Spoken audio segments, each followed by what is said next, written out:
सड़कों पर इतनी बड़ी तादाद में एक राजनीतिक मुद्दे को लेकर लोग कैसे निकल आते हैं और हुजूम का हुजूम इस दौर में एक हिंसक प्रवृत्ति के साथ सड़कों पर नजर आने लगता है। ध्यान दीजिए, इन लोगों के चेहरों को पढ़कर इसमें से अधिकतर युवा होते हैं। वैसे युवा होते हैं जिन्हें इस दौर में काम करना चाहिए, जिनके पास कोई रोजगार होगा तो वह सड़कों पर नहीं निकलेंगे। और यह सवाल इस देश के हर राज्य से हो सकते हैं, वो बिहार हो, वो उत्तर प्रदेश हो, वो असम हो, वो महाराष्ट्र हो। तमाम जगहों पर राजनीतिक मुद्दे, कोई भी ऐसा मुद्दा जो राजनीतिक तौर पर किसी एक पॉलिटिकल पार्टी को लाभ दे रहा हो और भावनात्मक तौर पर वहां के लोग सड़कों पर निकल आए। इन सवालों को जैसे ही आप उठाइएगा तो आपके सामने एक बड़ी मोटी लकीर खिंचती चली जाएगी, जिसमें इस देश के भीतर वाकई आपको लगेगा किसी के पास कोई काम नहीं है। और उसके बाद अगला सवाल आपके जहन में आएगा, तो दुनिया के मानचित्र पर भारत जीडीपी में सबसे ऊपर कैसे चला जाता है? तो क्या जीडीपी में जो आंकड़े बताए जाते हैं वो आंकड़े सच नहीं है, या इस देश का पूरा सच आंकड़ों के लिहाज से बताया ही नहीं जाता है और सरकार ने जो भी समेटा अपने अनुकूल समेटा? यानी आंकड़े दिखाई दें कि इस देश की विकास दर कुलांचे मार रही है, लेकिन हर क्षेत्र में अगर आपकी विकास दर नीचे जा रही है तो जीडीपी ऊपर कैसे हो सकती है? दूसरा बड़ा सवाल, इस देश में क्या वाकई 90% मजदूरों का कोई आंकड़ा सरकार के पास है?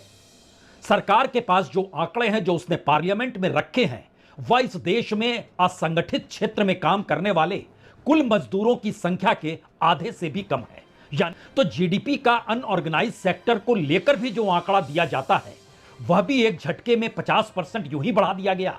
जो 6% जीडीपी दिखाई देती है वो 3% या उसके नीचे आ जाएगी, या फिर और भी बुरी स्थिति है।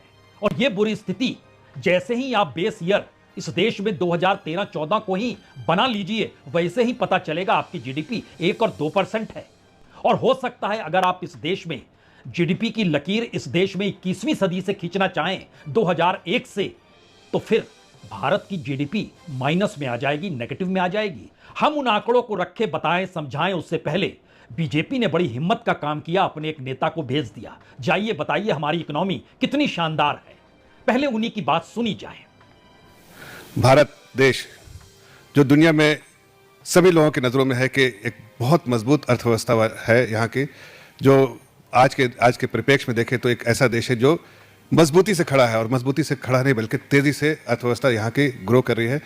ये सब सारे नर्वसनेस के दौरान भी अगर आप देखें, ठीक से एनालाइज करते हैं तो समझ में आता है कि जिस तरह की इकोनॉमी जिस तरह से चल रही है, जो पॉलिसी डिसीजन आदरणीय प्रधानमंत्री जी ने जो लिया है, उससे देश की अर्थव्यवस्था मजबूत है, सेल्फ रिलायंट है, और जो ग्लोबल जो नर्वसनेस है उसका बहुत लिमिटेड इम्पैक्ट देश की अर्थव्यवस्था को होगा। आज अब आइए इस देश के भीतर का वो सच जो सरकार खुद रखती है, जो एनएसएसओ का डाटा कल शाम में आया। उसने बताया कि भारत का जो औद्योगिक उत्पादन है, यानी मैन्युफैक्चरिंग सेक्टर में इंडस्ट्रियल प्रोडक्शन बड़ा मायने रखता है। पिछले साल इलेक्शन से ठीक पहले फरवरी के महीने में और आज इस साल फरवरी के महीने में उसमें तकरीबन 3% की गिरावट आ गई है। तो 3% की गिरावट का मतलब यह कतई नहीं है कि पहले 50% था अब 47% हो गया, जी नहीं। पहले यह 5.6% था, अब घटकर यह 2.9% हो गया है। माइनिंग के क्षेत्र में 8.1% था, इसमें तकरीबन 7% की कमी आ गई है और यह अब 1.6% हो गया है। पिछले साल फरवरी में मैन्युफैक्चरिंग सेक्टर की जो विकास दर थी वो 4.9% थी, जो कम होकर 2.9% पे आ गई है। जो कंज्यूमर ड्यूरेबल्स होते हैं वह तो और ज्यादा कम हो गए हैं। पिछले बरस 12.6% था, जो घटा है वो घटते घटते 3.8% पे आ गया है। जिस बिजली का जिक्र हो रहा था, बिजली को लेकर जिस बात का जिक्र कर रहे थे बीजेपी के प्रवक्ता महोदय, वो बता रहे थे देखिए कंजम्पशन बढ़ गया। अरे जनाब, कंजम्पशन बढ़ गया है तो प्रोडक्शन कम क्यों हो गया है? दिल्ली जैसी जगह में लाइट क्यों ऑफ हो रही है? उत्तर प्रदेश के भीतर से लगातार आवाज आ रही है बिजली ऑफ हो रही है, क्यों हो रही है? कंजम्पशन तो बढ़ गया है, प्रोडक्शन क्यों कम हो गया है? क्योंकि इलेक्ट्रिसिटी में भी लगभग 3% की गिरावट आई है। पिछले साल फरवरी में 7.6% था, इस समय 3.6% है, 3% नीचे आ गए। अब आप इस पूरी फहरिस्त को देखें तो आपके भीतर एक सवाल होना चाहिए, तो बढ़ोतरी कहीं नहीं हुई? बिल्कुल ऐसा नहीं है। लेकिन जब फेल चीजें होती हैं तो उसका सबसे व्यापक असर यह पड़ता है, अगर हम कोई इंडस्ट्री चला रहे हैं तो हम इंडस्ट्री के सामानों को बेचना शुरू करते हैं, दूसरी इंडस्ट्री वाला उसको खरीद लेता है, उससे नहीं चलता है तो वो अपने सामानों को बेचता है किसी तीसरी इंडस्ट्री को, और ये चीजें इस देश के भीतर बड़ी तेज रफ्तार को पकड़ चुकी है। इसको बोलते हैं कैपिटल गुड्स, और कैपिटल गुड्स आज की तारीख में 8.2% की रफ्तार पकड़े हुए है, जो पिछले बरस 1.7% था। और यही वो वजह है कि आरबीआई को जनवरी से लेकर अभी तक यानी मार्च के महीने तक लगभग 7 लाख करोड़ रुपए बैंकों में डालने पड़ गए हैं। तमाम बिजनेसमैन ने जो अलग अलग, वो माइनिंग के सेक्टर में हो सकता है, वो मैन्युफैक्चरिंग के सेक्टर में हो सकता है, वो पावर सेक्टर में भी हो सकता है, तमाम जगहों पर जिसने भी लोन लिया लौटाया नहीं।